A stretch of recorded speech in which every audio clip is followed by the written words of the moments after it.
Nous sommes Inactus Sherbrooke et nous transformons des rêves en action.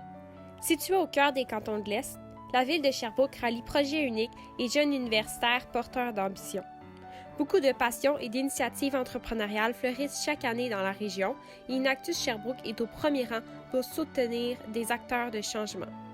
Nos équipes développent des projets sociaux permettant de rendre la communauté estrienne plus équitable et durable, tout en propulsant le développement économique et social. À travers les événements de coaching, les 5 à 7 dédiés au partage d'idées et encore plusieurs autres activités ralliant les différentes équipes entrepreneuriales, nous outillons les étudiants afin qu'ils puissent développer leurs projets et parvenir à créer de l'impact. Cette année, nous avons lancé 4 nouvelles initiatives et nous sommes convaincus du grand potentiel qu'elles présentent pour l'avenir. Aujourd'hui, nous vous présentons 2 projets qui se sont établis au début de l'année scolaire et qui grandissent de fil en aiguille afin de rayonner dans la communauté. Nous vous invitons à découvrir les visages derrière l'action, ces histoires qui sont au cœur de notre motivation. Voici Isabelle Béliveau. En s'intéressant à la psychologie et aux troubles dépressifs, elle s'est rendue compte que les comportements autodestructeurs que nous entretenons envers nous-mêmes ressemblent à ceux que nous avons envers la planète. Elle a ainsi voulu découvrir le monde des éco-émotions, qui correspondent aux divers sentiments que nous développons en lien avec la Terre et la nature. Plusieurs personnes développent une anxiété liée au changement climatique sans même s'en rendre compte. Les générations plus jeunes sont particulièrement affectées. En étudiant ce phénomène, Isabelle a réalisé qu'il est essentiel de se guérir soi-même et d'apaiser son anxiété pour pouvoir prendre soin de la planète par après. C'est ainsi qu'elle a vu l'opportunité d'aider les étudiants à découvrir le monde des éco-émotions et à les outiller pour mieux soutenir autant leur santé mentale que l'environnement. Ce champ d'action devient de plus en plus important à une ère où la conscience environnementale incite les citoyens à chercher des moyens pour diminuer leur empreinte écologique et contribuer à un futur plus vert. En ralliant une équipe multidisciplinaire d'étudiants qui se spécialisent en environnement, en communication et en psychologie, Isabelle a mis sur place le projet Éco-émotion pour répondre à un besoin grandissant, apaiser l'anxiété liée au changement climatique. L'équipe travaille sur 2 volets, des ateliers expérientiels et du marketing social. Au cours de la dernière année, les membres du projet Éco-émotion ont reçu du coaching en finance, en leadership et en prototypage de services. Ils ont conduit une étude de marché approfondie impliquant 2 groupes de discussion, une vingtaine d'entrevues et un sondage répondu par près de 300 participants de partout au Québec. Ils travaillent aussi avec des chercheurs qui étudient l'éco-anxiété pour rester à la fine pointe des derniers développements scientifiques.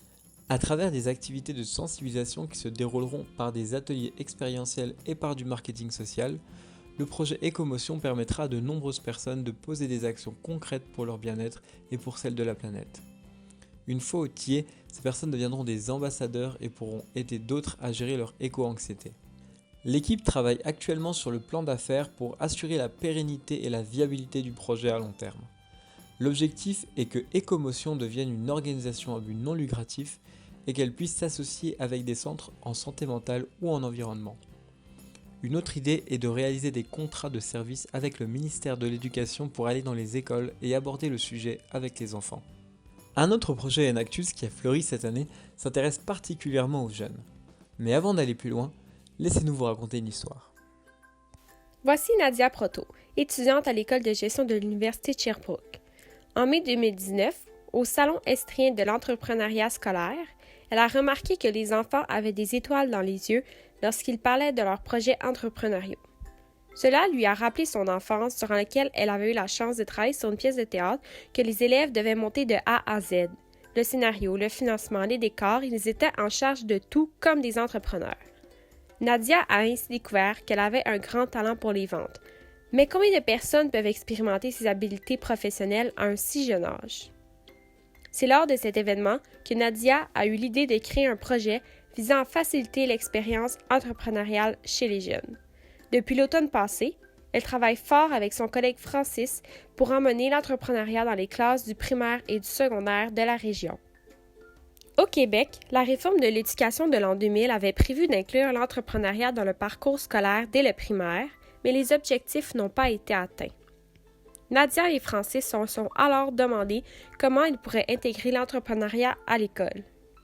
Après avoir conduit une étude de marché incluant 3 rencontres avec des acteurs du milieu de l'éducation, ils ont réalisé que la meilleure façon serait de travailler avec les enseignants pour les former et leur donner la piqûre de l'entrepreneuriat. Puisque chaque classe est très différente, il n'y a pas de formule qui va fonctionner à tout coup. Les 2 étudiants ont alors décidé de personnaliser leur approche de 2 façons. Les enseignants peuvent faire appel à des ateliers spontanés ou à de l'accompagnement sur plusieurs semaines. En février dernier, Nadia et Francis se sont rendus dans une classe spécialisée du primaire pour animer un atelier spontané. Dans cette classe, les élèves travaillent sur un projet consistant à faire des sacs réutilisables. L'enseignante avait besoin d'aide pour montrer aux élèves comment faire un budget et comment communiquer efficacement pour vendre leurs produits. Un atelier a donc été organisé pour leur expliquer les notions de coût unitaire, de coût de production et de profit. Prochainement, Nadia et Francis veulent former une équipe d'étudiantes en éducation pour qu'elles puissent amener un côté plus pédagogique au projet.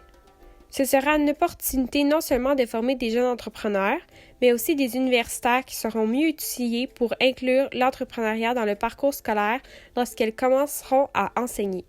À long terme, l'équipe aimerait transformer le projet en OBNL et devenir une ressource financée par le gouvernement pour les enseignants qui désirent inclure l'entrepreneuriat dans le parcours scolaire de leurs élèves. Entrepreneuriat scolaire et écomotion sont de jeunes projets qui ont tous les deux des avenirs prometteurs. En ayant des leaders chapeautant ces projets, les membres de ces 2 comités entrepreneuriales savent que leurs idées initiales se verront grandir. De façon plus élargie, Enactus Université de Sherbrooke chapeaute aujourd'hui 6 projets différents et permet à 102 membres étudiants de toutes les facultés de s'impliquer de façon innovante. Cette année, la famille Enactus a mis plus de 4500 heures de bénévolat pour permettre au projet de progresser. Notre équipe a un impact global et positif, à l'Université de Sherbrooke comme dans la région des cantons de l'Est. Aujourd'hui, chacun d'entre nous est confronté au bouleversement que nous impose cette pandémie. Et pour ces raisons, l'ensemble de nos valeurs sociales que chacun des membres de notre équipe porte nous permettent de continuer d'avancer et d'aider notre communauté à travers nos projets. De nouvelles idées vont donc fleurir dans notre univers social, solidaire et environnemental avec Enactus Université de Sherbrooke.